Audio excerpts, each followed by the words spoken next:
Welcome, Pastor, ministry leader to this week's Marry the Vision Female. I'm Ron Jutze.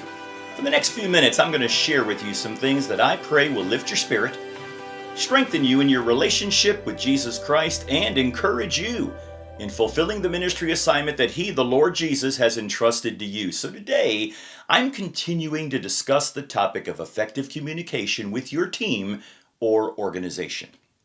As I mentioned in last week's email and VMail, for the last 20 plus years, I've had the privilege to speak to thousands of leaders in hundreds of different cities in various communities. And the one question that I would repeatedly ask them is this: in your experience as a leader, what would you say is the most valuable skill needed to successfully lead your team or organization? The response that I received was overwhelming: effective communication. Now, that being said, as leaders, just because we talk and use words doesn't mean that we are effectively communicating our message to the team that we're leading or to the audience that we're speaking to. Now, last week I gave you the example of, I have a maroon car, and then I asked you, could you tell me what car I'm driving? Well, of course not, because you're limited in your information to properly tell me what car I'm driving, which then creates a disconnect due to limited information, and the result is ineffective communication. You see, as leaders, it is our responsibility to give the people that we're communicating with the needed filter or the needed information to process the communication accurately.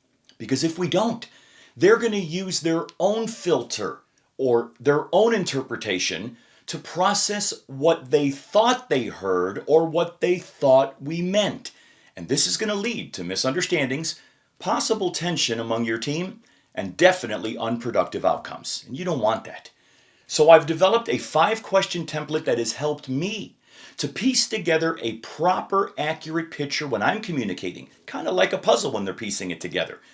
And as a result, it's assisted me in piecing together the different reference points that are needed to increase my effective communication skills with the teams that I lead and even in my sermon preparation. So let's take a few minutes and unpack these 5 communication pieces. Number 1, the what question. What are we doing? Now this is the project piece. What's the task or project that we're performing? What's the service that we are providing? What's the desired event that we're planning? What's the sermon series that we're sharing? Now, here's a practical example of using a desired event. We have scheduled a planning meeting for our, and then you mentioned the desired event, fall festival, Christmas program, summer outreach, whatever. And it's going to be on, and then you list the day, the date, the time, and how long they can expect the meeting to be. Now, I'll talk more about length of meeting in the 5th question piece. Number 2, the why question.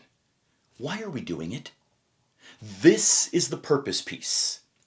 This is the gap that the project, task, event, or sermon bridges, right? It addresses the problem that it's solving, the need that it's meeting. Now, let's talk about your sermon. Concerning your sermon topic, it addresses why the topic or the sermon is important or even relevant to your audience. Let me give you another practical example of this, and it's in your children and young adult ministry. Why do we provide this ministry service to children and young adults? Well, it's not because it's a babysitting service so that the adults can attend church service.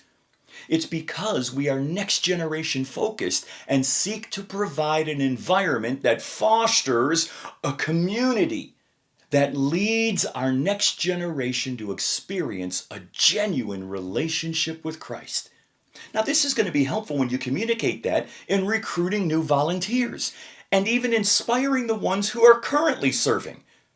When you answer this question, it helps you to communicate how what your volunteers are doing is genuinely making a kingdom difference.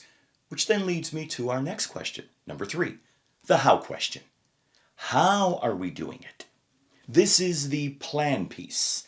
Now, this gives the needed direction, the steps in how we are accomplishing the what, the project piece. Here, we clearly communicate the steps to be taken by the team when they are undertaking a project or a task, etc. A good example of this would be in your sermon. Your sermon should address the practical action steps that people would take to walk out in their life the topic that you're communicating. If your sermon topic was talking about love or forgiveness, the question that you want to answer in your sermon is, how would the people practice love or forgiveness in their daily lives? Question 4, the who question. Who is to be involved or engaged? This is the people piece. This addresses the personnel that are needed to successfully accomplish any task, serve in an event, or serve in a ministry department. Let's talk about, for example, concerning a ministry department. Because your ministry department has a purpose, the why question, right? You want to match the giftedness of people, their strengths, to the requirement of the task, not just fill an open slot. So let me use music ministry as an example. If you had a need of singers, what would you do? You would audition and fill that need with singers that have proper pitch, rhythm, and a heart to worship. You wouldn't just fill that with people who want to be on stage, have no real talent to sing, or have a heart to worship. See, the reason you wouldn't do that is because it would hinder the worship experience of the congregation, which is the purpose piece of why your music ministry's there. And number 5, the when question. When are we going to do this? This is the prescribed timeline piece. When is it to be accomplished? Does it have multiple meetings that have to come because it's got a longer tail? See, effective communication needs to establish the timelines. An example is if there are meetings that are being set, what time of day will they be? How long can people expect them to be involved? See, that's important. And how many might there need to be? Like, again, if it's a longer tail, you may have to have more meetings. Why is that so important to communicate on the front end? Because it allows people and even yourself to properly prepare. Now, concerning an event or a department meeting that you're planning, again, make sure that you communicate the date, the time, the location of the meeting, and the length of the meeting, and even how many meetings over a certain period of time they can expect. Pastor, ministry leader, I know you're aware of this. Effective communication is one of the key building blocks in developing a successful and fruitful ministry team. Now, as a result of its importance, I'm developing a course called Building a Successful Ministry Team, where I am going to unpack key ingredients in more detail. This is only one of them. There are others.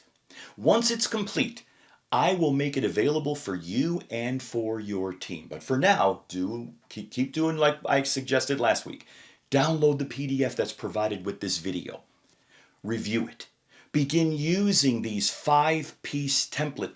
Ask yourself these questions when you're putting things together. Answer them to know how to piece together your communication. Because if you don't answer them, your team's already going to be asking them whether you know it or not. But I know that this can be a helpful tool to help you effectively communicate with your team and within your church. It'll even help your team. So if this has been insightful and encouraging to you today, would you please share it with another pastor or ministry leader? Whether you forward them this email that you've gotten, just whether by a personal invite, if you're having a lunch or a breakfast with somebody, invite them to join our weekly V-mails by going to marrythevision.com and signing up for this weekly V-mail. Now, pastor, ministry leader, I truly need your help to reach across the table and around the world to help me support other ministry leaders and pastors in fulfilling their ministry assignment. I know that they're praying for this daily. And my assignment is to come alongside to help them in their heavenly assignment. Until next week, this is Ron Jutze. I'm committed to your ministry success in Jesus Christ.